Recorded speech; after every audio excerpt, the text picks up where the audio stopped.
What, no children? Once upon a time, so long ago that I have quite forgotten the date, there lived a king and queen who had no children. And the king said to himself, "All the queens of my acquaintance have children, some 3, some 7, and some as many as 12. And my queen has not one. I feel ill-used."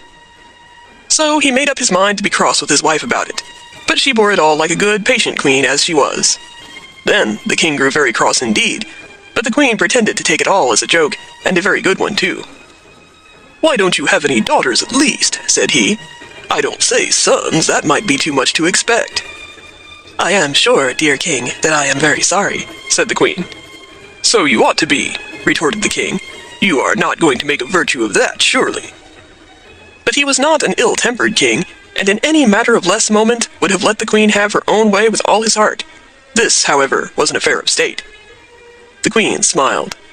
"You must have patience with a lady, you know, dear king," said she. She was indeed a very nice queen, and heartily sorry that she could not oblige the king immediately. The king tried to have patience, but he succeeded very badly. It was more than he deserved, therefore, when, at last, the queen gave him a daughter, as lovely a little princess as ever cried.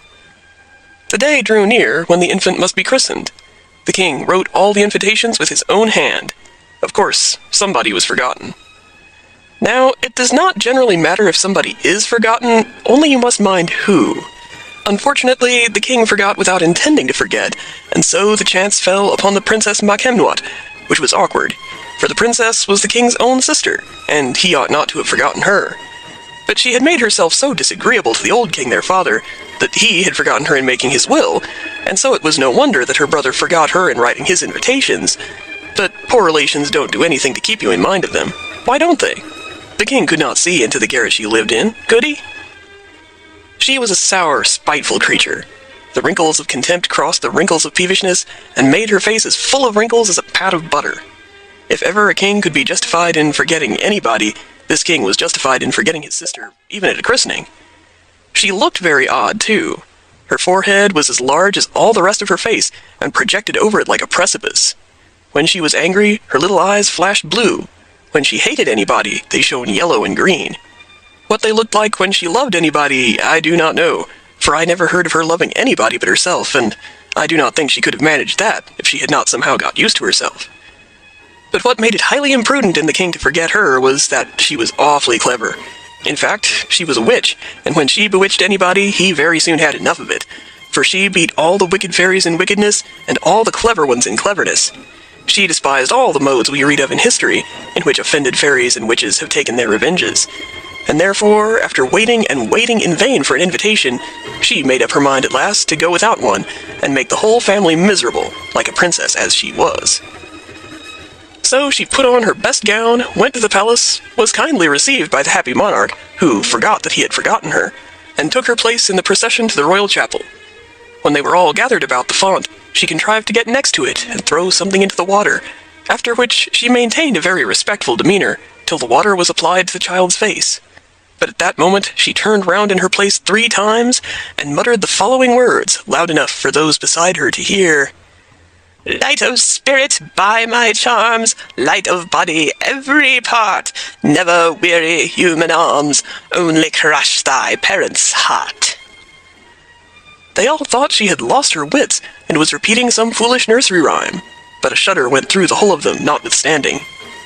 The baby, on the contrary, began to laugh and crow, while the nurse gave a start and a smothered cry, for she thought she was struck with a paralysis. She could not feel the baby in her arms, but she clasped it tight, and said nothing. The mischief was done. She can't be ours. Her atrocious aunt had deprived the child of all her gravity. If you ask me how this was effected, I answer, in the easiest way in the world. She had only to destroy gravitation, for the princess was a philosopher, and knew all the ins and outs of the laws of gravitation, as well as the ins and outs of her bootlace. And, being a witch as well, she could abrogate those laws in a moment, or at least so clog their wheels and rust their bearings that they would not work at all. But we have more to do with what followed than with how it was done. The first awkwardness that resulted from this unhappy privation was, that the moment the nurse began to float the baby up and down, she flew from her arms toward the ceiling. Happily, the resistance of the air brought her ascending career to a close within a foot of it. There she remained, horizontal as when she left her nurse's arms, kicking and laughing amazingly. The nurse, in terror, flew to the bell and begged the footman, who answered it, to bring up the house steps directly. Trembling in every limb, she climbed upon the steps and had to stand upon the very top and reach up, before she could catch the floating tail of the baby's long clothes. When the strange fact came to be known, there was a terrible commotion in the palace. The occasion of its discovery by the king was naturally a repetition of the nurse's experience. Astonished that he felt no weight when the child was laid in his arms, he began to wave her up and not down, for she slowly ascended to the ceiling as before, and there remained floating in perfect comfort and satisfaction, as was testified by her peals of tiny laughter. The king stood staring up in speechless amazement, and trembled so that his beard shook like grass in the wind. At last, turning to the queen, who was just as horror-struck as himself, he said, gasping, staring, and stammering, She can't be ours, queen." Now, the queen was much cleverer than the king, and had begun already to suspect that this effect defective came by cause. "I am sure she is ours," answered she, "but we ought to have taken better care of her at the christening. People who were never invited ought not to have been present." "Oh ho!" said the king, tapping his forehead with his forefinger. "I have it all. I've found her out. Don't you see it, queen? Princess Makemnoit has bewitched her." "That's just what I say," answered the queen. "I beg your pardon, my love, I did not hear you. John, bring the steps I get on my throne with." For he was a little king with a great throne, like many other kings. The throne steps were brought and set upon the dining table, and John got upon the top of them. But he could not reach the little princess, who lay like a baby laughter cloud in the air, exploding continuously. "Take the tongs, John," said his majesty, and getting up on the table, he handed them to him. John could reach the baby now, and the little princess was handed down by the tongs. Where is she? One fine summer day, a month after these her first adventures, during which time she had been very carefully watched, the princess was lying on the bed in the queen's own chamber, fast asleep. One of the windows was open, for it was noon, and the day was so sultry that the little girl was wrapped in nothing less ethereal than slumber itself. The queen came into the room and, not observing that the baby was on the bed, opened another window. A frolicsome fairy wind, which had been watching for a chance of mischief, rushed in at the one window and, taking its way over the bed where the child was lying, caught her up and, rolling and floating her along like a piece of flue or a dandelion seed, carried her with it through the opposite window and away. The queen went downstairs, quite ignorant of the loss she had herself occasioned. When the nurse returned, she supposed that her majesty had carried her off, and, dreading a scolding, delayed making inquiry about her. But hearing nothing, she grew uneasy, and went at length to the queen's boudoir, where she found her majesty. "Please, your majesty, shall I take the baby?" said she. "Where is she?" asked the queen. "Oh, please forgive me, I know it was wrong." "What do you mean?" said the queen, looking grave. "Oh, don't frighten me, your majesty!" exclaimed the nurse, clasping her hands. The queen saw that something was amiss, and fell down in a faint. The nurse rushed about the palace, screaming, "My baby! My baby!" Everyone ran to the queen's room, but the queen could give no orders. They soon found out, however, that the princess was missing, and in a moment the palace was like a beehive in a garden. And in 1 minute more, the queen was brought to herself by a great shout and clapping of hands. They had found the princess fast asleep under a rose bush, to which the elvish little wind puff had carried her, finishing its mischief by shaking a shower of red rose leaves all over the little sleeper. Startled by the noise the servant's maid, she woke, and, furious with glee, scattered the rose leaves in all directions, like a shower of spray in the sunset. She was watched more carefully after this, no doubt, yet it would be endless to relate all the odd incidents resulting from this peculiarity of the young princess. But there never was a baby in a house, not to say a palace, that kept the household in such constant good humor, at least below stairs. If it was not easy for her nurses to hold her, at least she made neither their arms nor their hearts ache. And she was so nice to play at ball with. There was positively no danger of letting her fall. They might throw her down, or knock her down, or push her down, but couldn't let her down. It is true they might let her fly into the fire, or the coal hole, or through the window, but none of these accidents had happened as yet. If you heard peals of laughter resounding from some unknown region, you might be sure enough of the cause. Going down into the kitchen or the room, you would find Jane and Thomas and Robert and Susan, all and some, playing at ball with the little princess. She was the ball herself, and did not enjoy it the less for that. Away she went, flying from one to another, screeching with laughter, and the servants loved the ball itself better even than the game. But they had to take some care how they threw her, for if she received an upward direction, she would never come down again without being fetched. What is to be done? But above stairs, it was different. One day, for instance, after breakfast, the king went into his counting-house and counted out his money. The operation gave him no pleasure. "To think," said he to himself, "that every one of these gold sovereigns weighs a quarter of an ounce, and my real, live, flesh-and-blood princess weighs nothing at all." And he hated his gold sovereigns, as they lay with a broad smile of self-satisfaction all over their yellow faces. The queen was in the parlor, eating bread and honey, but at the second mouthful she burst out crying and could not swallow it. The king heard her sobbing. Glad of anybody, but especially of his queen, to quarrel with, he clashed his gold sovereigns into his money box, clapped his crown on his head, and rushed into the parlor. "What is all this about?" exclaimed he. "What are you crying for, queen?" "I can't eat it," said the queen, looking ruefully at the honey pot. "No wonder," retorted the king. "You've just eaten your breakfast, 2 turkey eggs and 3 anchovies." "Oh, that's not it," sobbed Her Majesty. "It's my child, my child!" "Well, what's the matter with your child? She's neither up the chimney nor down the draw-well. Just hear her laughing." Yet the king could not help a sigh, which he tried to turn into a cough, saying, "It is a good thing to be light-hearted, I am sure, whether she be ours or not." "It is a bad thing to be light-headed," answered the queen, looking with prophetic soul far into the future. "'Tis a good thing to be light-handed," said the king. "'Tis a bad thing to be light-fingered," answered the queen. "'Tis a good thing to be light-footed," said the king. "'Tis a bad thing," began the queen, but the king interrupted her. "In fact," said he, with the tone of one who concludes an argument in which he has had only imaginary opponents, and in which, therefore, he has come off triumphant, "in fact, it is a good thing altogether to be light-bodied." "But it is a bad thing altogether to be light-minded," retorted the queen, who was beginning to lose her temper. This last answer quite discomfited His Majesty, who turned on his heel and betook himself to his counting-house again, but he was not halfway towards it when the voice of his queen overtook him. "And it's a bad thing to be light-haired," screamed she, determined to have more last words now that her spirit was roused. The queen's hair was black as night, but it was not this reflection on his hair that arrested him. It was the double use of the word light, for the king hated all witticisms, and punning especially. And besides, he could not tell whether the queen meant light-haired or light-aired, for why might she not aspirate her vowels when she had exasperated herself? He turned upon his other heel and rejoined her.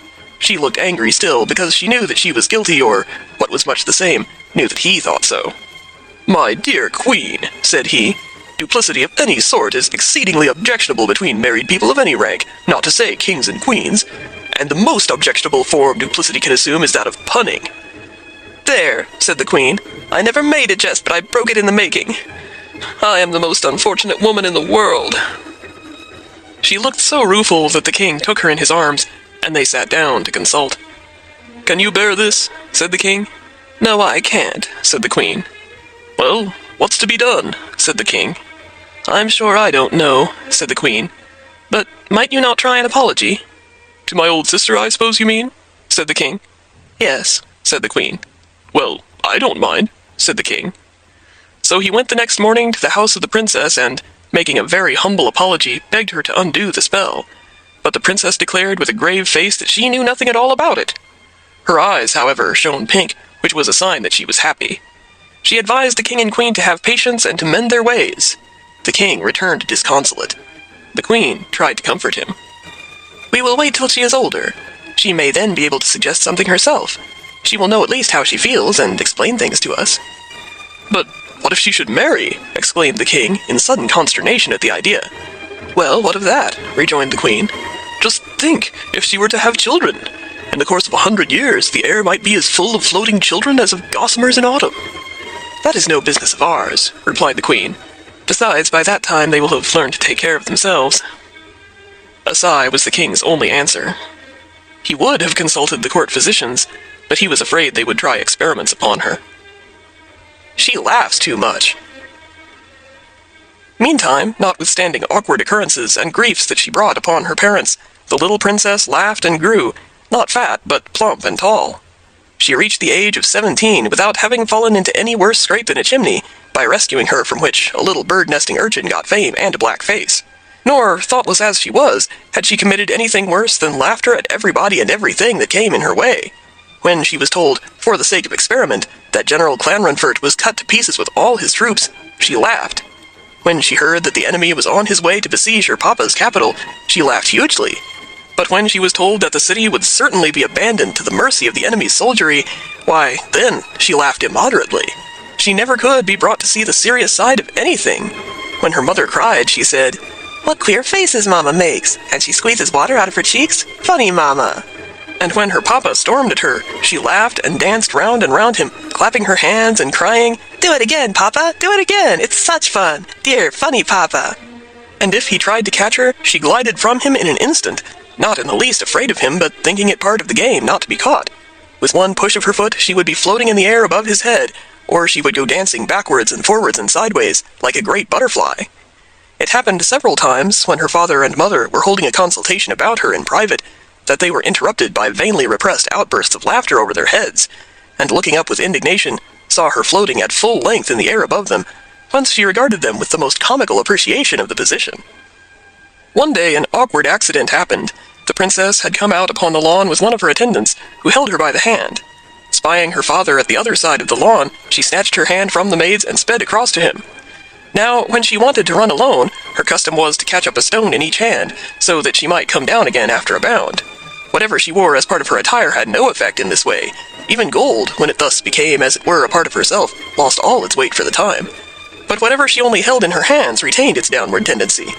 On this occasion, she could see nothing to catch up but a huge toad that was walking across the lawn as if he had 100 years to do it in.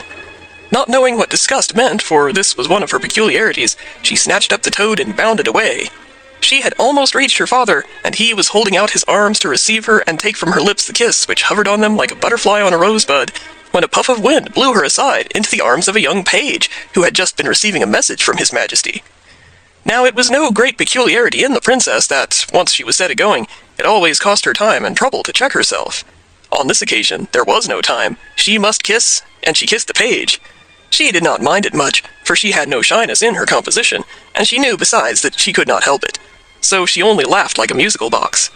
The poor page fared the worst, for the princess, in trying to correct the unfortunate tendency of the kiss, put out her hands to keep her off the page, so that, along with the kiss, he received on the other cheek a slap with the huge black toad, which she poked right into his eye. He tried to laugh too, but the attempt resulted in such an odd contortion of countenance as showed that there was no danger of his pluming himself on the kiss. As for the king, his dignity was greatly hurt, and he did not speak to the page for a whole month. I may here remark that it was very amusing to see her run, if her mode of progression could properly be called running, for first she would make a bound, then, having alighted, she would run a few steps and make another bound. Sometimes she would fancy she had reached the ground before she actually had, and her feet would go backwards and forwards, running upon nothing at all, like those of a chicken on its back. Then she would laugh like the very spirit of fun. Only in her laugh there was something missing. What it was, I find myself unable to describe. I think it was a certain tone depending upon the possibility of sorrow. Morbidezza, perhaps. She never smiled. Try metaphysics. After a long avoidance of the painful subject, the king and queen resolved to hold a council of 3 upon it, and so they sent for the princess. In she came, sliding and flitting and gliding from one piece of furniture to another, and put herself at last in an armchair in a sitting posture. Whether she could be said to sit, seeing she received no support from the seat of the chair, I do not pretend to determine. "My dear child," said the king, "you must be aware by this time that you are not exactly like other people." "Oh, you dear funny Papa! I have got a nose and 2 eyes and all the rest. So have you. So has Mama." "Now be serious, my dear, for once," said the queen. "No, thank you, Mama. I had rather not." "Would you not like to be able to walk like other people?" said the king. "No, indeed, I should think not. You only crawl. You are such slow coaches." "How do you feel, my child?" he resumed, after a pause of discomfiture. "Quite well, thank you." "I mean, what do you feel like?" "Like nothing at all that I know of." "You must feel like something." "I feel like a princess with such a funny papa and such a dear pet of a queen, Mama." "Now really," began the queen, but the princess interrupted her. "Oh yes," she added, "I remember. I have a curious feeling sometimes as if I were the only person that had any sense in the whole world." She had been trying to behave herself with dignity, but now she burst into a violent fit of laughter, threw herself backward over the chair, and went rolling about the floor in an ecstasy of enjoyment. The king picked her up easier than one does a down quilt, and replaced her in her former relation to the chair. The exact preposition expressing this relation I do not happen to know. Is there nothing you wish for? Resumed the king, who had learned by this time that it was useless to be angry with her. Oh, you dear papa, yes, answered she. What is it, my darling? I have been longing for it, oh, such a time, ever since last night. Tell me what it is. Will you promise to let me have it? The king was on the point of saying yes, but the wiser queen checked him with a single motion of her head. Tell me what it is first, said he. No, promise first. I dare not. What is it? Mind, I hold you to your promise. It is to be tied to the end of a string, a very long string indeed, and be flown like a kite. Oh, such fun! I would rain rose water, and hail sugar plums, and snow whipped cream, and... A fit of laughing checked her, and she would have been off again over the floor had not the king started up and caught her just in time. Seeing nothing but talk could be got out of her, he rang the bell, and sent her away with 2 of her ladies-in-waiting. Now, Queen, said he, turning to her Majesty, what is to be done? There is but one thing left, answered she. Let us consult the College of Metaphysicians. Bravo, cried the king, we will. Now at the head of this college were 2 very wise Chinese philosophers, by name Humdrum and Copykeck. For them the king sent, and straightway they came. In a long speech he communicated to them what they knew very well already, as who did not, namely the peculiar condition of his daughter in relation to the globe on which she dwelt, and requested them to consult together as to what might be the cause and probable cure of her infirmity. The king laid stress upon the word, but failed to discover his own pun. The queen laughed. But Humdrum and Copykeck heard with humility and retired in silence. The consultation consisted chiefly in propounding and supporting for the 1000th time each his favorite theories, for the condition of the princess afforded delightful scope for the discussion of every question arising from the division of thought, in fact, of all the metaphysics of the Chinese Empire. But it is only justice to say that they did not altogether neglect the discussion of the practical question, what was to be done. Humdrum was a materialist, and Copykeck was a spiritualist. The former was slow and sententious, the latter was quick and flighty. The latter had generally the first word, the former the last. I reassert my former assertion, began Copykeck with a plunge. There is not a fault in the princess, body or soul, only they are wrong put together.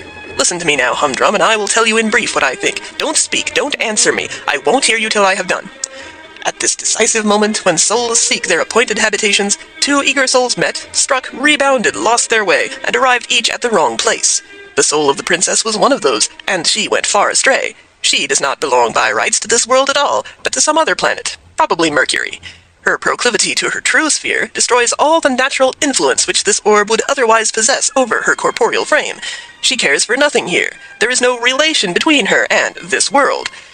She must therefore be taught by the sternest compulsion to take an interest in the earth as the earth. She must study every department of its history, its animal history, its vegetable history, its mineral history, its social history, its moral history, its political history, its scientific history, its literary history, its musical history, its artistical history, above all, its metaphysical history. She must begin with the Chinese dynasty and end with Japan, but first of all, she must study geology, and especially the history of the extinct races of animals, their natures, their habits, their loves, their hates, their revenges. She must...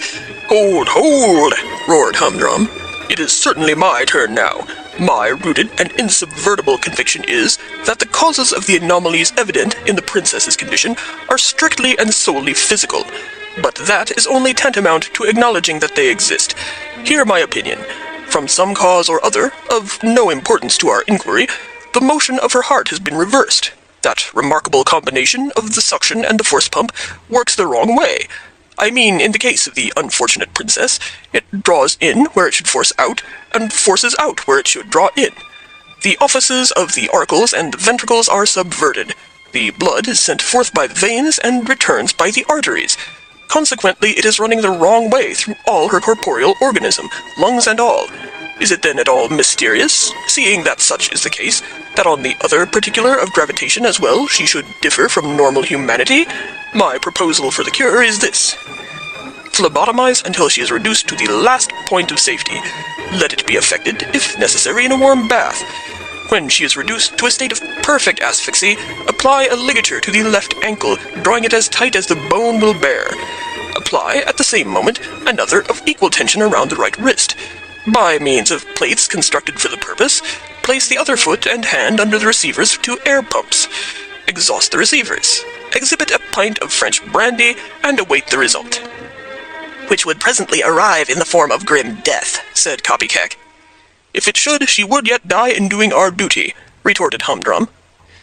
But their majesties had too much tenderness for their volatile offspring to subject her to either of the schemes of the equally unscrupulous philosophers. Indeed, the most complete knowledge of the laws of nature would have been unserviceable in her case, for it was impossible to classify her. She was a fifth imponderable body, sharing all the other properties of the ponderable. Try a drop of water. Perhaps the best thing for the princess would have been to fall in love, but how a princess who had no gravity could fall into anything is a difficulty, perhaps the difficulty.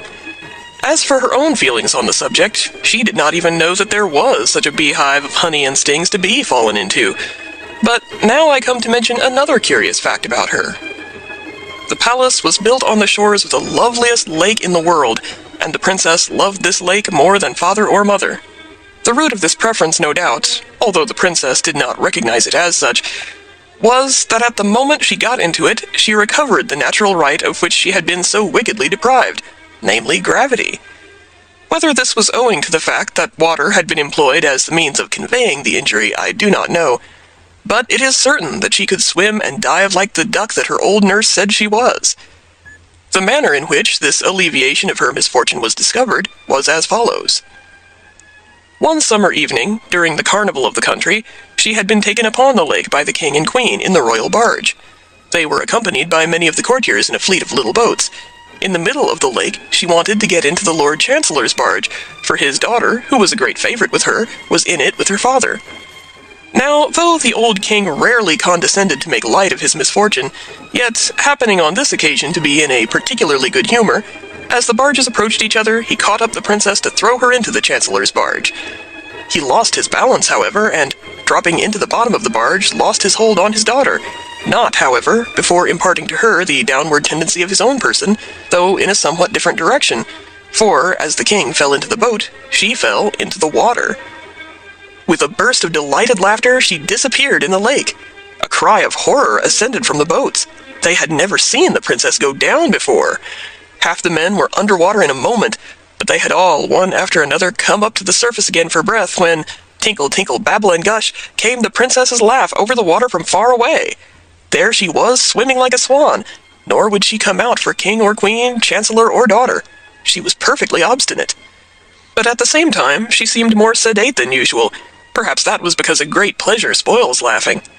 At all events, after this, the passion of her life was to get into the water, and she was always the better behaved and the more beautiful the more she had of it. Summer and winter it was quite the same, only she could not stay so long in the water when they had to break the ice to let her in. Any day, from morning till evening in summer, she might be descried, a streak of blue water, lying as still as the shadow of a cloud, or shooting along like a dolphin, disappearing and coming up again far off, just where one did not expect her. She would have been in the lake of a night, too, if she could have had her way, for the balcony of her window overhung a deep pool in it, and through a shallow, reedy passage she could have swum out into the wide, wet water, and no one would have been any the wiser. Indeed, when she happened to wake in the moonlight, she could hardly resist the temptation, but there was the sad difficulty of getting into it. She had as great a dread of the air as some children have of the water, for the slightest gust of wind would blow her away, and a gust might arise in the stillest moment, and if she gave herself a push towards the water and just failed of reaching it, her situation would be dreadfully awkward irrespective of the wind, for at best there she would have to remain suspended in her nightgown till she was seen and angled for by someone from the window. "Oh, if I had my gravity," thought she, contemplating the water, "I would flash off this balcony like a long white sea-bird, headlong into the darling wetness. Hi-ho!" This was the only consideration that made her wish to be like other people. Another reason for her being fond of the water was that in it alone she enjoyed any freedom, for she could not walk out without a cortege, consisting in part of a troop of light horse, for fear of the liberties which the wind might take with her. And the king grew more apprehensive with increasing years, till at last he would not allow her to walk abroad at all without some 20 silken cords fastened to as many parts of her dress, and held by 20 noblemen. Of course, horseback was out of the question, but she bade goodbye to all this ceremony when she got into the water. And so remarkable were its effects upon her, especially in restoring her for the time to the ordinary human gravity, that Humdrum and Copykeck agreed in recommending the king to bury her alive for 3 years, in the hope that, as the water did her so much good, the earth would do her yet more. But the king had some vulgar prejudices against the experiment, and would not give his consent. Foiled in this, they yet agreed in another recommendation, which, seeing that one imported his opinions from China and the other from Tibet, was very remarkable indeed. They argued that, if water of external origin and application could be so efficacious, water from a deeper source might work a perfect cure. In short, that if the poor afflicted princess could by any means be made to cry, she might recover her lost gravity. But how was this to be brought about? Therein lay all the difficulty, to meet which the philosophers were not wise enough. To make the princess cry was as impossible as to make her weigh. They sent for a professional beggar, commanded him to prepare his most touching oracle of woe, helped him out of the court charade box to whatever he wanted for dressing up, and promised great rewards in the event of his success. But it was all in vain. She listened to the mendicant artist's story, and gazed at his marvelous makeup, till she could contain herself no longer, and went into the most undignified contortions for relief, shrieking, positively screeching with laughter. When she had a little recovered herself, she ordered her attendants to drive him away and not give him a single copper, whereupon his look of mortified discomfiture wrought her punishment and his revenge, for it sent her into violent hysterics from which she was, with difficulty, recovered. But so anxious was the king that the suggestion should have a fair trial, that he put himself in a rage one day, and, rushing up to her room, gave her an awful whipping. Yet not a tear would flow. She looked grave, and her laughing sounded uncommonly like screaming. That was all. The good old tyrant, though he put on his best gold spectacles to look, could not discover the smallest cloud in the serene eyes. Put me in again. It must have been about this time that the son of a king, who lived 1,000 miles from Lagobel, set out to look for the daughter of a queen. He traveled far and wide, but as sure as he found a princess, he found some fault in her. Of course, he could not marry a mere woman, however beautiful, and there was no princess to be found worthy of him. Whether the prince was so near perfection that he had a right to demand perfection itself, I cannot pretend to say. All I know is that he was a fine, handsome, brave, generous, well-bred, and well-behaved youth, as all princes are. In his wanderings, he had come across some reports about our princess, but as everybody said she was bewitched, he never dreamed that she could bewitch him. For what indeed could a prince do with a princess that had lost her gravity? Who could tell what she might not lose next? She might lose her visibility, or her tangibility, or, in short, the power of making impressions upon the radical sensorium, so that he should never be able to tell whether she was dead or alive. Of course, he made no further inquiries about her. One day, he lost sight of his retinue in a great forest. These forests are very useful in delivering princes from their courtiers, like a sieve that keeps back the bran. Then the princes get away to follow their fortunes. In this way, they have the advantage of the princesses, who are forced to marry before they have had a bit of fun. I wish our princesses got lost in a forest sometimes. One lovely evening, after wandering about for many days, he found that he was approaching the outskirts of this forest, for the trees had got so thin that he could see the sunset through them, and he soon came upon a kind of heath. Next, he came upon signs of human neighborhood, but by this time it was getting late, and there was nobody in the fields to direct him. After traveling for another hour, his horse, quite worn out with long labor and lack of food, fell and was unable to rise again. So he continued his journey on foot. At length he entered another wood, not a wild forest, but a civilized wood, through which a footpath led him to the side of a lake. Along this path the prince pursued his way through the gathering darkness. Suddenly he paused and listened.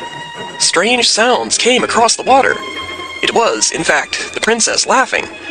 Now, there was something odd in her laugh, as I have already hinted, for the hatching of a real hearty laugh requires the incubation of gravity, and perhaps this was how the prince mistook the laughter for screaming.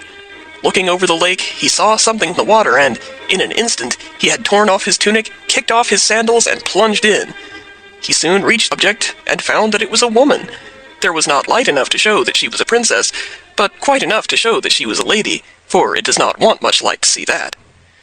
Now, I cannot tell how it came about, whether she pretended to be drowning, or whether he frightened her, or caught her so as to embarrass her, but certainly he brought her to shore in a fashion ignominious to a swimmer, and more nearly drowned than she had ever expected to be, for the water had got into her throat as often as she had tried to speak. At the place to which he bore her, the bank was only a foot or two above the water, so he gave her a strong lift out of the water to lay her on the bank. But her gravitation ceasing the moment she left the water, away she went up into the air, scolding and screaming. "You naughty, naughty, naughty, naughty man!" she cried. No one had ever succeeded in putting her into a passion before. When the prince saw her ascend, he thought he must have been bewitched, and have mistaken a great swan for a lady. But the princess caught hold of the topmost cone upon a lofty fir. This came off, but she caught at another, and in fact stopped herself by gathering cones, dropping them as the stalks gave way. The prince, meantime, stood in the water, staring, and forgetting to get out. But the princess disappearing, he scrambled on shore and went in the direction of the tree. There he found her climbing down one of the branches toward the stem, but in the darkness of the wood the prince continued in some bewilderment as to what the phenomenon could be, until, reaching the ground and seeing him standing there, she caught hold of him and said, "I'll tell Papa." "Oh, no, you won't," returned the prince. "Yes, I will," she persisted. "What business had you to pull me down out of the water and throw me to the bottom of the air? I never did you any harm." "Pardon me, I did not mean to hurt you." "I don't believe you have any brains, and that is a worse loss than your wretched gravity. I pity you." The prince now saw that he had come upon the bewitched princess, and had already offended her. But before he could think what to say next, she burst out angrily, giving a stamp with her foot that would have sent her aloft again but for the hold she had of his arm. "Put me up directly." "Put you up where, you beauty?" asked the prince. He had fallen in love with her almost already, for her anger made her more charming than anyone else had ever beheld her, and as far as he could see, which certainly was not far, she had not a single fault about her, except, of course, that she had not any gravity. No prince, however, would judge of a princess by weight. The loveliness of her foot he would hardly estimate by the depth of the impression it could make in mud. "Put you up where, you beauty?" asked the prince. "In the water, you stupid," answered the princess. "Come then," said the prince. The condition of her dress, increasing her usual difficulty in walking, compelled her to cling to him, and he could hardly persuade himself that he was not in a delightful dream, notwithstanding the torrent of musical abuse with which she overwhelmed him. The prince being therefore in no hurry, they came upon the lake at quite another part, where the bank was 25 feet high at least, and when they had reached the edge, he turned towards the princess and said, "How am I to put you in?" "That is your business," she answered, quite snappishly. "You took me out, put me in again." "Very well," said the prince, and catching her up in his arms, he sprang with her from the rock. The princess had just time to give one delighted shriek of laughter before the water closed over them. When they came to the surface, she found that, for a moment or two, she could not even laugh, for she had gone down with such a rush that it was with difficulty she recovered her breath. The instant they reached the surface, "How do you like falling in?" said the prince.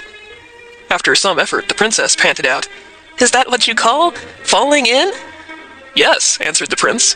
"I should think it a very tolerable specimen." "It seemed to me like going up," rejoined she. "My feeling was certainly one of elevation, too," the prince conceded. The princess did not appear to understand him, for she retorted his question.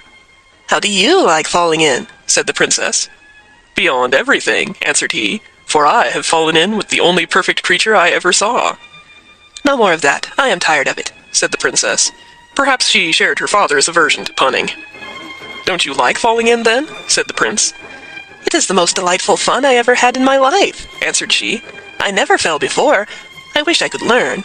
To think I am the only person in my father's kingdom that can't fall." Here the poor princess looked almost sad. "I shall be most happy to fall in with you any time you like," said the prince, devotedly. "Thank you. I don't know. Perhaps it would not be proper. But I don't care. At all events, as we have fallen in, let us have a swim together." "With all my heart," responded the prince. And away they went, swimming and diving and floating, until at last they heard cries along the shore, and saw lights glancing in all directions. It was now quite late, and there was no moon. "I must go home," said the princess. "I am very sorry, for this is delightful." "So am I," returned the prince. "But I am glad I haven't a home to go to. At least I don't exactly know where it is." "I wish I hadn't one either," rejoined the princess. "It is so stupid. I have a great mind," she continued, "to play them all a trick. Why couldn't they leave me alone? They don't trust me in the lake for a single night. You see where that green light is burning? That is the window of my room. Now, if you would just swim there with me very quietly, and when we are all but under the balcony, give me such a push, up as you call it, as you did a little while ago, I should be able to catch hold of the balcony and get in at the window, and then they may look for me till tomorrow morning." "With more obedience than pleasure," said the prince gallantly, and away they swam, very gently. "Will you be in the lake tomorrow night?" the prince ventured to ask. "To be sure I will. I don't think so. Perhaps," was the princess's somewhat strange answer. But the prince was intelligent enough not to press her further, and merely whispered as he gave her the parting lift, "Don't tell." The only answer the princess returned was a roguish look. She was already a yard above his head. The look seemed to say, "Never fear, it is too good fun to spoil that way." So perfectly like other people had she been in the water, that even yet the prince could scarcely believe his eyes when he saw her ascend slowly, grasp the balcony, and disappear through the window. He turned, almost expecting to see her still by his side, but he was alone in the water. So he swam away quietly, and watched the lights roving about the shore for hours after the princess was safe in her chamber. As soon as they disappeared, he landed in search of his tunic and sword, and after some trouble found them again. Then he made the best of his way round the lake to the other side. There the wood was wilder, and the shore steeper, rising more immediately toward the mountains, which surrounded the lake on all sides, and kept sending it messages of silvery streams from morning to night, and all night long. He soon found a spot whence he could see the green light in the princess's room, and where, even in the broad daylight, he would be in no danger of being discovered from the opposite shore. It was a sort of cave in the rock, where he provided himself a bed of withered leaves, and lay down too tired for hunger to keep him awake. All night long he dreamed that he was swimming with the princess. Look at the moon. Early the next morning, the prince set out to look for something to eat, which he soon found at a forester's hut, where for many following days he was supplied with all that a brave prince could consider necessary, and, having plenty to keep him alive for the present, he would not think of wants not yet in existence. Whenever care intruded, the prince always bowed him out in the most princely manner. When he returned from his breakfast to his watch-cave, he saw the princess already floating about in the lake, attended by the king and queen, whom he knew by their crowns, and a great company in lovely little boats, with canopies of all the colors of the rainbow, and flags and streamers of a great many more. It was a very bright day, and soon the prince, burned up with the heat, began to long for the cold water and the cool princess.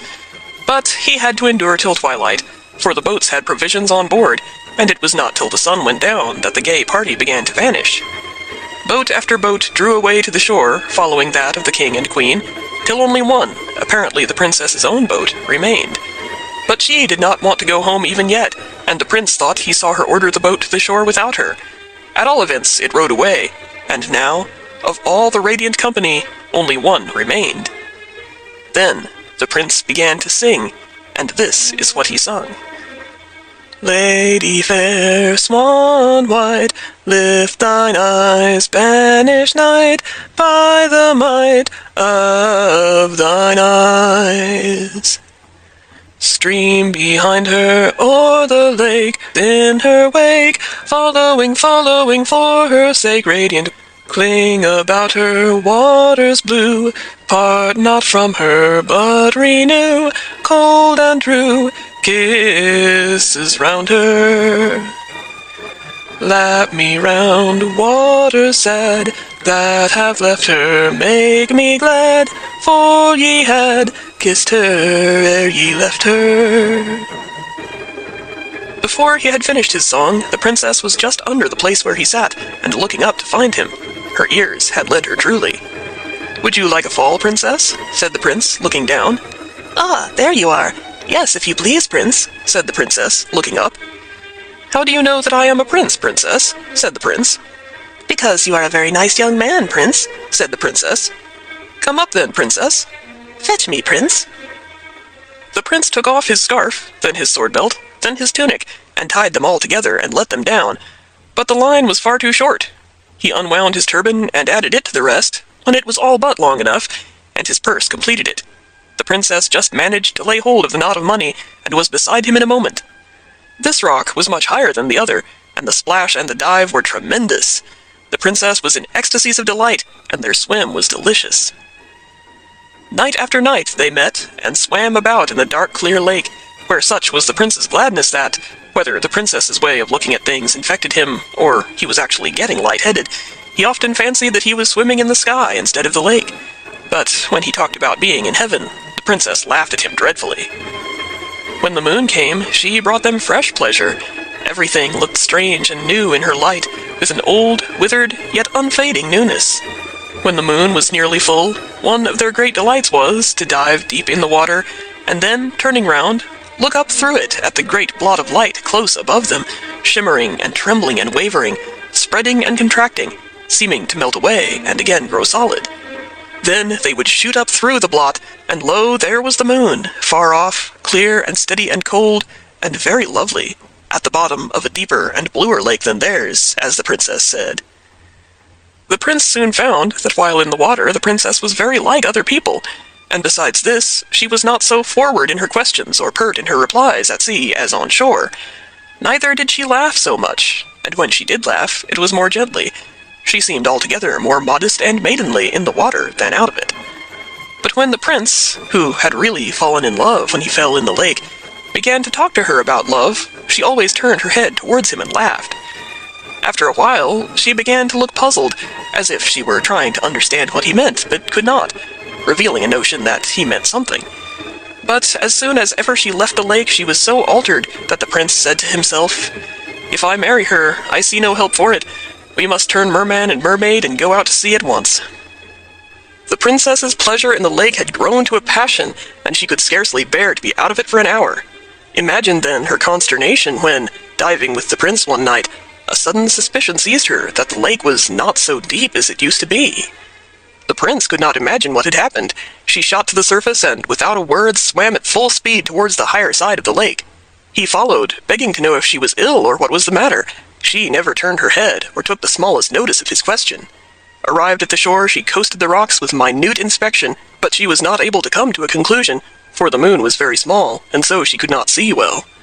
She turned, therefore, and swam home without saying a word to explain her conduct to the prince, of whose presence she seemed no longer conscious. He withdrew to his cave in great perplexity and distress. Next day she made many observations which, alas, strengthened her fears. She saw that the banks were too dry, and that the grass on the shore and the trailing plants on the rocks were withering away.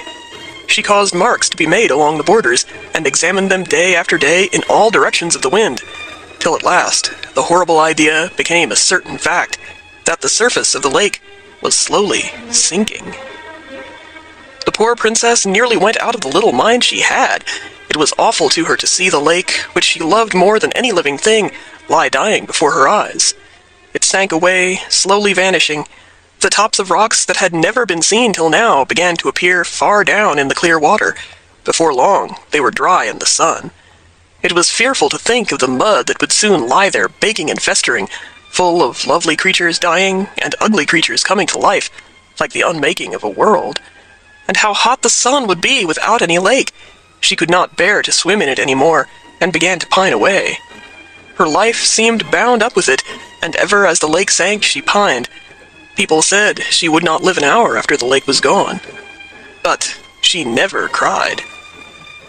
A proclamation was made to all the kingdom that whosoever should discover the cause of the lake's decrease would be rewarded after a princely fashion. Humdrum and Copykeck applied themselves to their physics and metaphysics, but in vain. Not even they could suggest a cause. Now, the fact was that the old princess was at the root of the mischief. When she heard that her niece found more pleasure in the water than anyone else out of it, she went into a rage and cursed herself for her want of foresight. "But," said she, "I will soon set all right. The king and the people shall die of thirst. Their brains shall boil and frizzle in their skulls before I will lose my revenge." And she laughed a ferocious laugh that made the hairs on the back of her black cat stand erect with terror. Then she went to an old chest in the room, and opening it, took out what looked like a piece of dried seaweed. This she threw into a tub of water. Then she threw some powder into the water, and stirred it with her bare arm, muttering over it words of hideous sound, and yet more hideous import. Then she set the tub aside, and took from the chest a huge bunch of 100 rusty keys that clattered in her shaking hands. Then she sat down, and proceeded to oil them all. Before she had finished, out from the tub, the water of which had kept on a slow motion ever since she had ceased stirring it, came the head and half the body of a huge gray snake. But the witch did not look round. It grew out of the tub, waving itself backwards and forwards with a slow, horizontal motion, till it reached the princess, when it laid its head upon her shoulder and gave a low hiss in her ear. She started, but with joy, and seeing the head resting on her shoulder, drew it towards her and kissed it. Then she drew it all out of the tub and wound it round her body. It was one of those dreadful creatures which few have ever beheld, the white snakes of darkness. Then she took the keys and went down to her cellar, and as she unlocked the door, she said to herself, "This is worth living for." Locking the door behind her, she descended a few steps into the cellar, and crossing it, unlocked another door into a dark, narrow passage. She locked this also behind her, and descended a few more steps. If anyone had followed the witch princess, they would have heard her unlock exactly 100 doors, and descend a few steps after unlocking each. When she had unlocked the last, she entered a vast cave, the roof of which was supported by huge natural pillars of rock. Now this roof was the underside of the bottom of the lake. She then untwined the snake from her body and held it by the tail high above her. The hideous creature stretched up its head towards the roof of the cavern, which it was just able to reach. It then began to move its head backwards and forwards with a slow oscillating motion, as if looking for something. At the same moment, the witch began to walk around and round the cavern, coming nearer to the center every circuit, while the head of the snake described the same path over the roof that she did over the floor, for she kept holding it up. And still it kept slowly oscillating. Round and round the cavern they went, ever lessening the circuit, till at last the snake made a sudden dart and clung to the roof with its mouth. "That's right, my beauty," cried the princess. "Drain it dry." She let it go, left it hanging, and sat down on a great stone with her black cat, which had followed her all round the cave, by her side. Then she began to knit and mutter awful words. The snake hung like a huge leech sucking at the stone. The cat stood with his back arched and his tail like a piece of cable looking up at the snake, and the old woman sat and knitted and muttered. 7 days and 7 nights they remained thus, when suddenly the serpent dropped from the roof as if exhausted, and shriveled up till it was again like a piece of dried seaweed. The witch started to her feet, picked it up, put it in her pocket, and looked up at the roof. 1 drop of water was trembling on the spot where the snake had been sucking. As soon as she saw that, she turned and fled, followed by her cat. Shutting the door in a terrible hurry, she locked it, and having muttered some frightful words, sped to the next, which also she locked and muttered over, and so with all the 100 doors, till she arrived in her own cellar. Then she sat down on the floor ready to faint, but listening with malicious delight to the rushing of the water, which she could hear distinctly through all the 100 doors. But this was not enough. Now that she had tasted revenge, she lost her patience. Without further measures, the lake would be too long in disappearing. So the next night, with the last shred of the dying old moon rising, she took some of the water in which she had revived the snake, put it in a bottle, and set out, accompanied by her cat. Before morning she had made the entire circuit of the lake, muttering fearful words as she crossed every stream, and casting into it some of the water out of her bottle. When she had finished the circuit, she muttered yet again, and flung a handful of water towards the moon. Thereupon, every spring in the country ceased to throb and bubble, dying away like the pulse of a dying man. The next day there was no sound of falling water to be heard along the borders of the lake. The very courses were dry, and the mountains showed no silvery streaks down their dark sides. And not alone had the fountains of Mother Earth ceased to flow, for all the babies throughout the country were crying dreadfully, only without tears. Where is the prince? Never since the night when the princess left him so abruptly had the prince had a single interview with her. He had seen her once or twice in the lake, but as far as he could discover, she had not been in it any more at night. He had sat and sung, and looked in vain for his Nereid, while she, like a true Nereid, was wasting away with her lake, sinking as it sank, withering as it dried.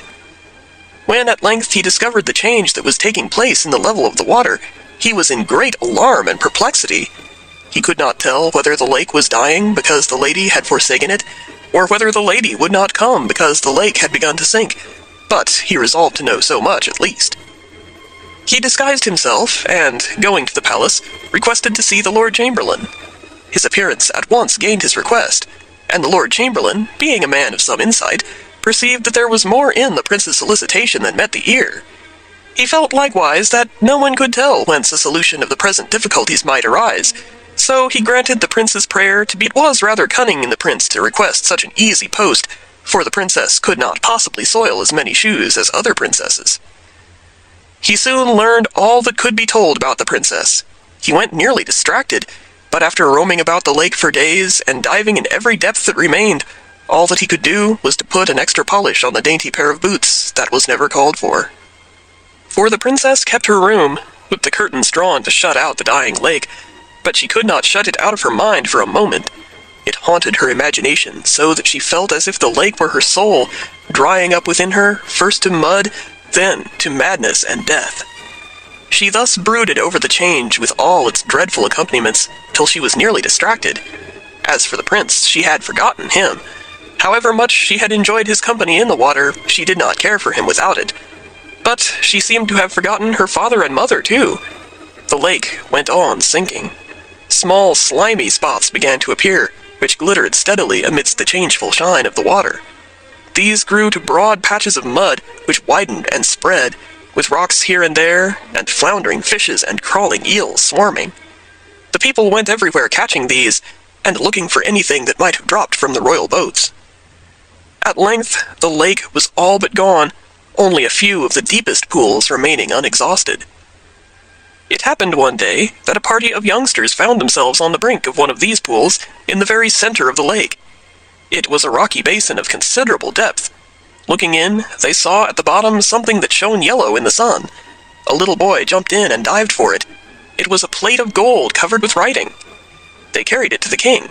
On one side of it stood these words: "Death alone from death can save. Love is death, and so is brave. Love can fill the deepest grave. Love loves on beneath the wave." Now, this was enigmatical enough to the king and courtiers, but the reverse of the plate explained it a little. Its writing amounted to this: if the lake should disappear, they must find the hole through which the water ran, but it would be useless to try to stop it by any ordinary means. There was but one effectual mode. The body of a living man could alone staunch the flow. The man must give himself of his own will, and the lake must take his life as it filled, otherwise the offering would be of no avail. If the nation could not provide one hero, it was time it should perish. Here I am. This was a very disheartening revelation to the king, not that he was unwilling to sacrifice a subject, but that he was hopeless of finding a man willing to sacrifice himself. No time was to be lost, however, for the princess was lying motionless on her bed, and taking no nourishment but lake water, which was now none of the best.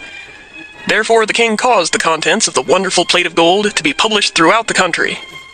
No one, however, came forward. The prince, having gone several days' journey into the forest to consult a hermit whom he had met there on his way to Legobel, knew nothing of the oracle till his return. When he had acquainted himself with all the particulars, he sat down and thought, "She will die if I don't do it, and life would be nothing to me without her, so I shall lose nothing by doing it. And life will be as pleasant for her as ever, for she will soon forget me, and there will be so much more beauty and happiness in the world. To be sure, I shall not see it." Here the poor prince gave a sigh. "How lovely the lake will be in the moonlight, with that glorious creature sporting in it like a wild goddess. It is rather hard to be drowned by inches, though. Let me see, that will be 70 inches of me to drown." Here he tried to laugh, but could not. "The longer the better, however," he resumed, "for can I not bargain that the princess shall be beside me all the time? So I shall see her once more, kiss her perhaps, who knows, and die looking in her eyes. It will be no death, at least I shall not feel it, and to see the lake filling for the beauty again. All right, I am ready." He kissed the princess's boot, laid it down, and hurried to the king's apartment. But feeling, as he went, that anything sentimental would be disagreeable, he resolved to carry off the whole affair with nonchalance. So he knocked at the door of the king's counting-house, where it was all but a capital crime to disturb him. When the king heard the knock, he started up, and opened the door in a rage. Seeing only the shoeblack, he drew his sword. This, I am sorry to say, was his usual mode of asserting his regality when he thought his dignity was in danger. But the prince was not in the least alarmed. "Please, your majesty, I'm your butler," said he. "My butler? You lying rascal, what do you mean?" "I mean, I will cork your big bottle." "Is the fellow mad?" bawled the king, raising the point of his sword. I will put a stopper, plug, what you call it, in your leaky lake, Grand Monarch, said the prince. The king was in such a rage that before he could speak, he had time to cool, and to reflect that it would be a great waste to kill the only man who was willing to be useful in the present emergency, seeing that in the end the insolent fellow would be as dead as if he had died by his majesty's own hand. "Oh," he said at last, putting up his sword with difficulty, it was so long. "I am obliged to you, you young fool. Take a glass of wine?" "No, thank you," replied the prince. "Very well," said the king. "Would you like to run and see your parents before you make the experiment?" "No, thank you," said the prince. "Then we will go and look for the hole at once," said his majesty, and proceeded to call some attendants. "Stop, please, your majesty, I have a condition to make," interposed the prince. "What?" exclaimed the king. "A condition, and with me? How dare you?" "As you please," returned the prince coolly. "I wish your majesty a good morning." "You wretch! I will have you put in a sack and stuck in the hole." "Very well, your majesty," replied the prince, becoming a little more respectful, lest the wrath of the king should deprive him of the pleasure of dying for the princess. "But what good will that do, your majesty? Please to remember that the oracle says the victim must offer himself." "Well, you have offered yourself," retorted the king. "Yes, upon one condition." "Condition again!" roared the king, once more drawing his sword. "Begone! Somebody else will be glad enough to take the honor off your shoulders." "Your majesty knows it will not be easy to get another to take my place." "Well, what is your condition?" growled the king, feeling that the prince was right. "Only this," replied the prince, "that as I must on no account die before I am fairly drowned, and the waiting will be rather wearisome, the princess, your daughter, shall go with me, feed me with her own hands, and look at me now and then to comfort me, for you must confess it is rather hard. As soon as the water is up to my eyes, she may go and be happy, and forget her poor shoeblack." Here the prince's voice faltered, and he very nearly grew sentimental in spite of his resolution. "Why didn't you tell me before what your condition was? Such a fuss about nothing!" exclaimed the king. "Do you grant it?" persisted the prince. "Of course I do," replied the king. "Very well, I am ready. Go and have some dinner then, while I set my people to find a place." The king ordered out his guards, and gave directions to the officers to find the hole in the lake at once. So the bed of the lake was marked out in divisions, and thoroughly examined, and in an hour or so the hole was discovered. It was in the middle of a stone, near the center of the lake, in the very pool where the golden plate had been found. It was a three-cornered hole of no great size. There was water all round the stone, but very little was flowing through the hole. The prince went to dress for the occasion, for he was resolved to die like a prince. When the princess heard that a man had offered to die for her, she was so transported that she jumped off the bed, feeble as she was, and danced about the room for joy. She did not care who the man was. That was nothing to her. The hole wanted stopping, and if only a man would do, why take one?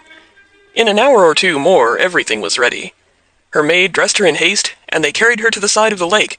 When she saw it she shrieked, and covered her face with her hands. They bore her across to the stone, where they had already placed a little boat for her. The water was not deep enough to float it, but they hoped it would be before long. They laid her on cushions, placed in the boat wines and fruits and other nice things, and stretched a canopy over all. In a few minutes the prince appeared. The princess recognized him at once, but did not think it worthwhile to acknowledge him. "Here I am," said the prince. "Put me in." "They told me it was a shoeblack," said the princess. "So I am," said the prince. "I blacked your little boots 3 times a day, because they were all I could get of you. Put me in." The courtiers did not resent his bluntness, except by saying to each other that he was taking it out in impudence. But how was he to be put in? The golden plate contained no instructions on this point. The prince looked at the hole, and saw but one way.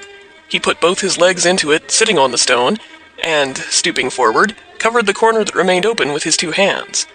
In this uncomfortable position he resolved to abide his fate, and turning to the people said, "Now you can go." The king had already gone home to dinner. "Now you can go," repeated the princess after him, like a parrot. The people obeyed her and went. Presently a little wave flowed over the stone and wetted one of the prince's knees, but he did not mind it much. He began to sing, and the song he sang was this: "As a world that has no well, darting bright in forest dell, as a world without the gleam of the downward going stream, as a world without the glance of the ocean's fair expanse, as a world where never rain glittered on the sunny plain. Such, my heart, thy world would be, if no love did flow in thee. As a world without the sound of the rivulets underground, or the bubbling of the spring, out of darkness wandering, or the mighty rush and flowing of the rivers downward going, or the music showers that drop on the outspread beach's top, or the ocean's mighty voice when his lifted waves rejoice. Such, my soul, thy world would be, if no love did sing in thee. Lady, keep thy world's delight, keep the waters in thy sight. Love hath made me strong to go, for thy sake, to realms below, where the waters shine and hum, through the darkness never come. Let, I pray, one thought of me spring a little well in thee, lest thy loveless soul be found like a dry and thirsty ground. "Sing again, Prince, it makes it less tedious," said the Princess. But the Prince was too much overcome to sing any more, and a long pause followed. "This is very kind of you, Prince," said the Princess at last, quite coolly, as she lay in the boat with her eyes shut. "I am sorry I can't return the compliment," thought the Prince, "but you are worth dying for, after all." Again a wavelet, and another flowed over the stone, and wetted both the Prince's knees, but he did not speak or move. 2, 3, 4 hours passed in this way, the Princess apparently asleep, and the Prince very patient. But he was much disappointed in his position, for he had none of the consolation he had hoped for. At last he could bear it no longer. "Princess," said he. But at the moment up started the Princess, crying, "I'm afloat! I'm afloat!" and the little boat bumped against the stone. "Princess," repeated the Prince, encouraged by seeing her wide awake and looking eagerly at the water. "Well?" said she, without looking round. "Your papa promised me that you should look at me, and you haven't looked at me once." "Did he? Then I suppose I must. But I am so sleepy." "Sleep then, darling, and don't mind me," said the poor Prince. "Really, you are very good," replied the Princess. "I think I will go to sleep again." "Just give me a glass of wine and a biscuit first," said the Prince, very humbly. "With all my heart," said the Princess, and gaped as she said it.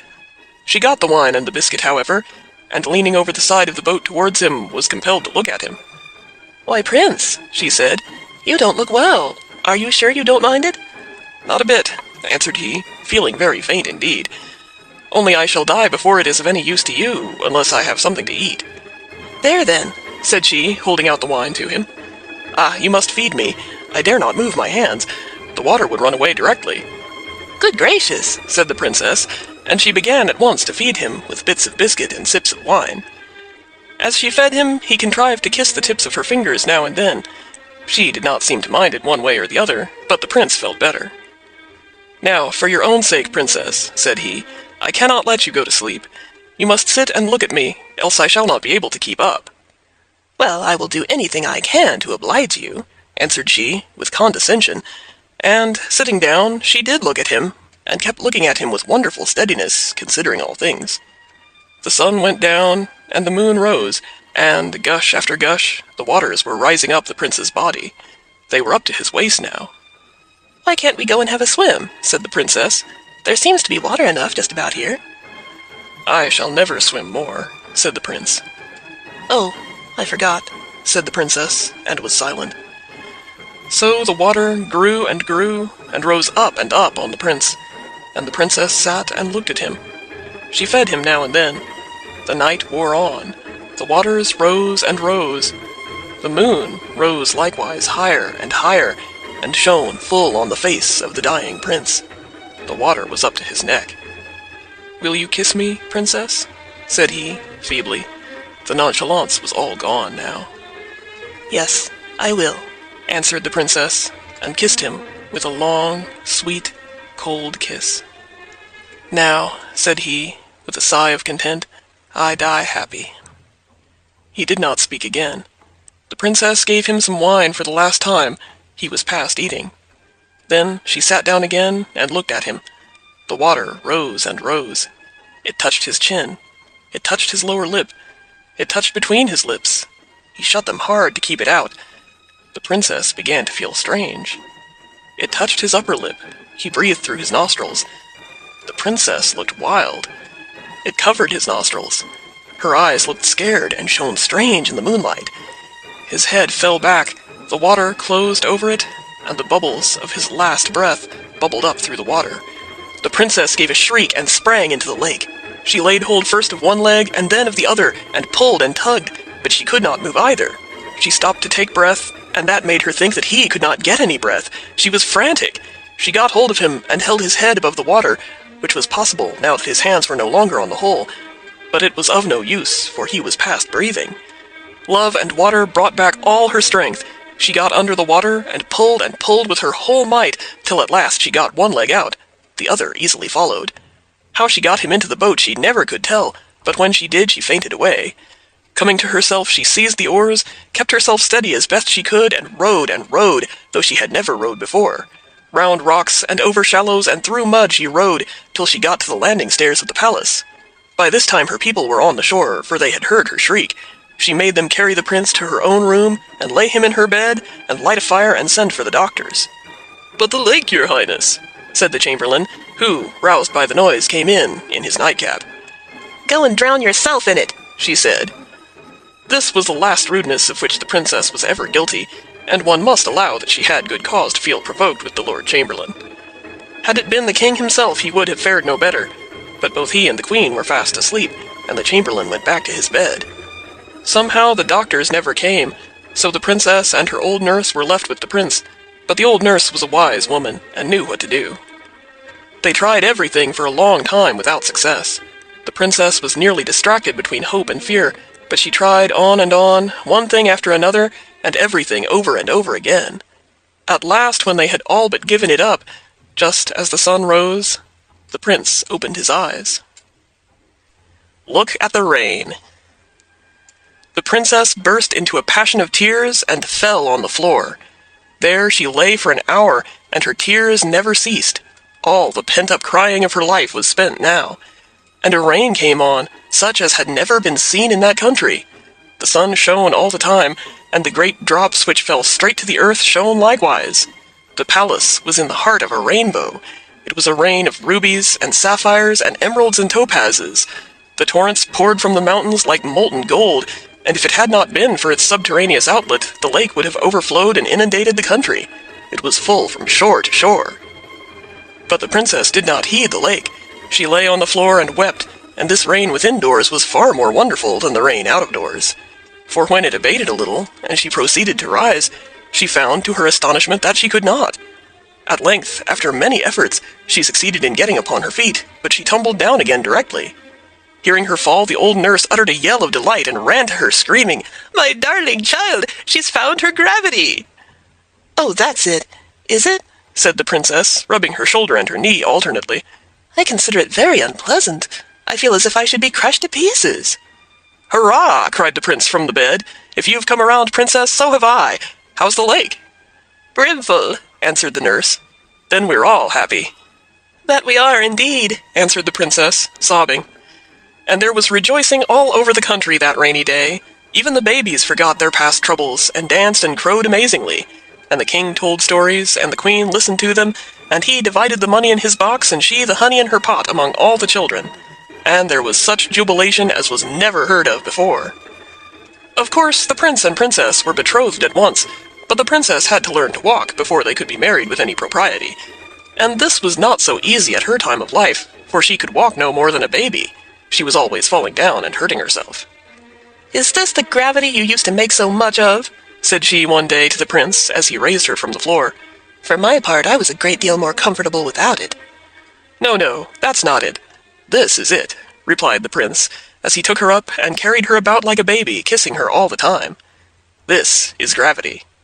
"That's better," said she. "I don't mind that so much." And she smiled the sweetest, loveliest smile in the prince's face, and she gave him one little kiss in return for all his, and he thought them overpaid, for he was beside himself with delight. I fear she complained of her gravity more than once after this, notwithstanding. It was a long time before she got reconciled to walking, but the pain of learning it was quite counterbalanced by two things, either of which would have been sufficient consolation.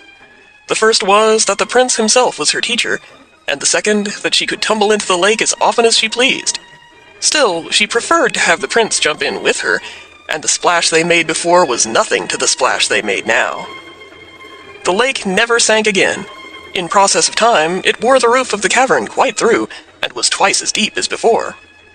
The only revenge the princess took upon her aunt was to tread pretty hard on her gouty toe the next time she saw her. But she was sorry for it the very next day, when she heard that the water had undermined her house, and that it had fallen in the night, burying her in its ruins, whence no one ever ventured to dig up her body. There she lies to this day.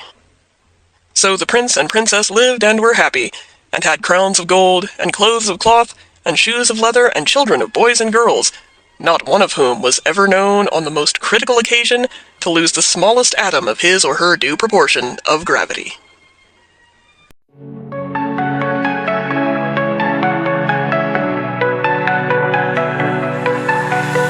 Born in the light, a crown on my head. The darkness whispered, fed by what was said. A brother came and the throne slipped away. I was the sun, but now it's night and day. Shadows in the crown, whispers in the night. Lost to the darkness, lost to the fight. Bitter winds blow and the curse takes flight. The crown weighs heavy, but the hearts turn to light. In the shadows, I found my power, twisting fate in the darkest hour. Books of old, spells of spite, I traded my heart for the coldest night. Shadows in the crown, whispers in the night. Lost to the darkness, lost to the fight. Bitter winds blow and the curse takes flight. The crown weighs heavy, but the hearts turn to blight. In the shadows, I found my power, twisting fate in the darkest hour. Books of old, spells of spite, I traded my heart for the coldest night. Shadows in the crown, whispers in the night. Lost to the darkness, lost to the fight. Bitter winds blow and the curse takes flight. The crown weighs heavy, but the hearts turn to light. I cursed the babe with a heart so light, but in her laughter I found no delight. The lake ran dry, the land turned gray, yet still my soul could find no way. Now I sit, a queen of despair, a shadow thrown in a castle bare. What have I gained? What have I lost? In the end, it's my own soul's cost. Shadows in the crown, whispers in the night. Lost to the darkness, lost to the fight. Bitter winds blow and the curse takes flight. The crown weighs heavy, but the hearts turn to light. Shadows in the crown, forever they stay. A queen of the night, where the light fades away.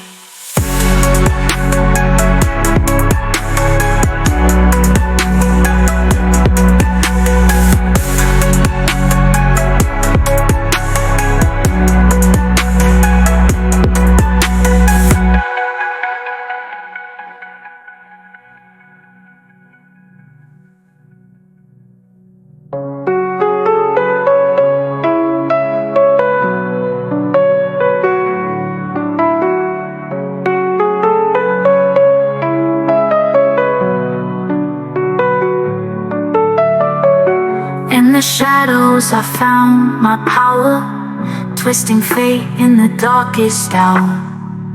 Books of old, spells of spite, I traded my heart for the coldest night. The crown weighs heavy, but the hearts turn to blind. The crown weighs heavy, but the hearts turn to blind.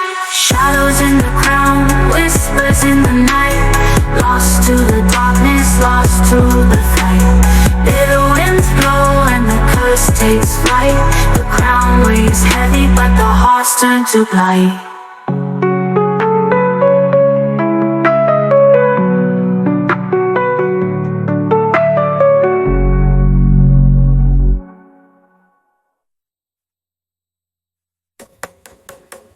Shadows in the crown, forever they stand.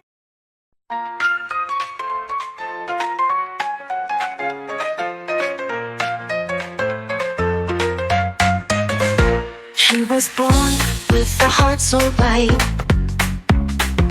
floating free in the world so bright.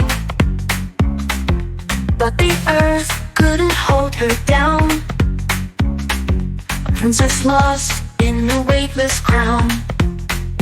Oh, the lightness of being lost to the air. She laughed and danced without a care, but deep inside she longed to feel the weight of love, the pain so real.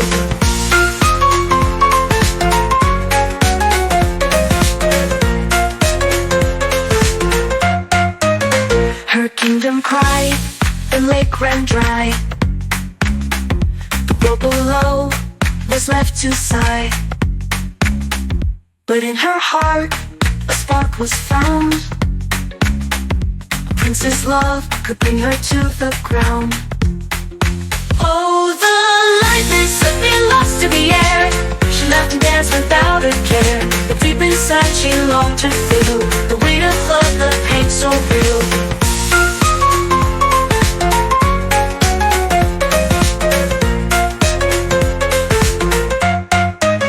He gave his life a sacrifice to bring her down from paradise. And in that moment she found the earth, her heart now full, reborn in birth. Oh, the lightness of being lost in the air. She laughed and danced without a care, but deep inside she longed to feel the weight of love, the pain so real. He gave his life, the lake ran dry. The world below was left to sigh, but in her heart a spark was found. A princess' love could bring her to the ground.